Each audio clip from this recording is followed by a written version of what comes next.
Olá! Por que será que o nome de uma antiga história bíblica se tornou um pilar de força e virtude? Hoje, a gente vai fundo para desvendar o verdadeiro significado de Boaz. E, para começar, vamos direto ao ponto, o próprio nome. Só no nome a gente já sente o peso, o poder. A essência dele é toda sobre a força que ele representa. Olha que interessante. Na maçonaria, Boaz quer dizer com força. Isso não é por acaso, não. Vem lá do hebraico original, que significa literalmente nele há força. É uma declaração bem poderosa, né? Um verdadeiro pilar de significado. Tá, mas qual é a história por trás de um símbolo tão potente assim? De onde é que vem essa força toda? Para a gente entender isso de verdade, a gente precisa fazer uma viagem no tempo.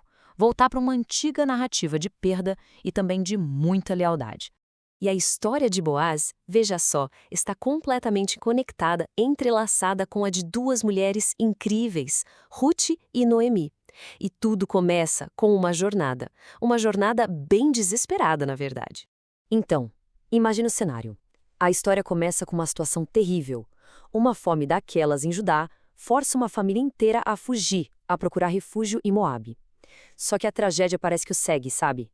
Primeiro, o patriarca morre. Logo depois, os dois filhos dele também se vão. O que sobra? A matriarca, Noemi, agora viúva, e suas duas noras, também viúvas.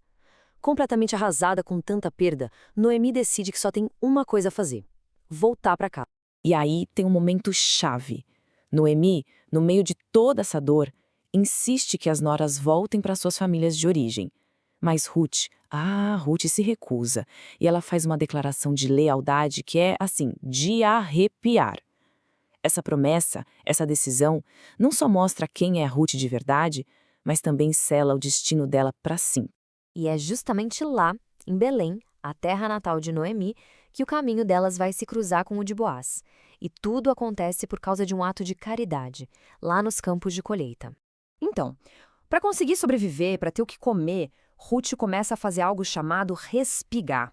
Era um costume da época, sabe? Basicamente, permitia que os mais pobres fossem nos campos depois da colheita para pegar os grãos que os trabalhadores deixavam cair. E, por uma daquelas coincidências do destino, o campo onde ela foi trabalhar pertencia a quem? A um parente rico da sogra dela, um homem chamado Boaz. Só que Boaz, ele não se contenta em só seguir a lei. Ele ouve a história da Ruth, fica impressionado com a lealdade dela com a Noemi e decide fazer muito mais. Ele dá ordens diretas para os homens dele a protegerem, não deixarem ninguém a incomodar e mais, num gesto de generosidade incrível e meio que em segredo, ele manda os ceifeiros deixarem cair mais grãos de propósito, só para que ela pudesse juntar mais. E o resultado disso tudo foi impressionante. Em um único dia de trabalho, Ruth conseguiu juntar um efá inteiro de cevada. E o que é um efá? Bom, para a gente ter uma ideia, isso era comida suficiente para uma pessoa por 10 dias. Ou seja, a caridade do Boaz não foi um gesto pequeno, simbólico, foi uma atitude que literalmente salvou Ruth e Noemi da fome. Mas a história não para por aí na caridade. As atitudes do Boaz vão além, envolvem um senso muito profundo de honra e de dever com a família. O que acontece é o seguinte: Boaz decide cumprir uma lei israelita antiga, uma lei de honra. Como ele era o parente mais próximo que podia fazer isso, ele tinha o dever de se casar com Ruth, a viúva. Para quê? Para proteger o nome da família do falecido.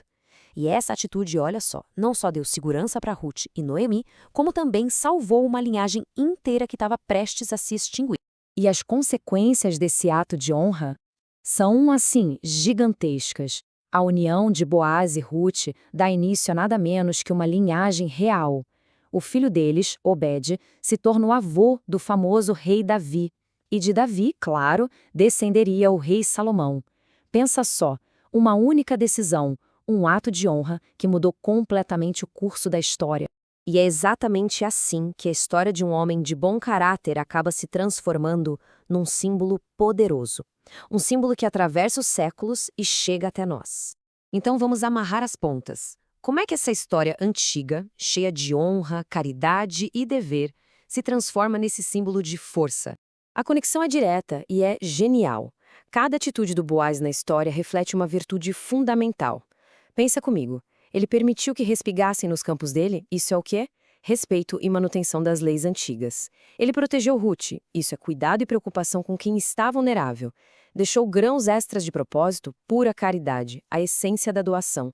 E, por fim, se casou com ela para preservar a linhagem, isso é cumprir com as obrigações legais e, mais importante, honrosas. Então, a gente entende, a força de Boaz não era a força física de músculo, era a força do caráter dele, um caráter honrado, gentil, caridoso. Era, no fim das contas, a força de fazer o que é certo, mesmo quando não é o caminho mais fácil. E é por isso que o nome dele se torna esse símbolo tão forte, tão duradouro. Na maçonaria, ele serve como um lembrete constante, um lembrete para buscar e praticar exatamente essas virtudes, a caridade, a honra e o cuidado com o próximo. E tudo isso nos deixa com uma reflexão, né? Hoje em dia, num mundo que parece valorizar tanto a força física, o poder, como é que a gente pode reconhecer e celebrar essa outra força, a força silenciosa do caráter, da honra e da generosidade?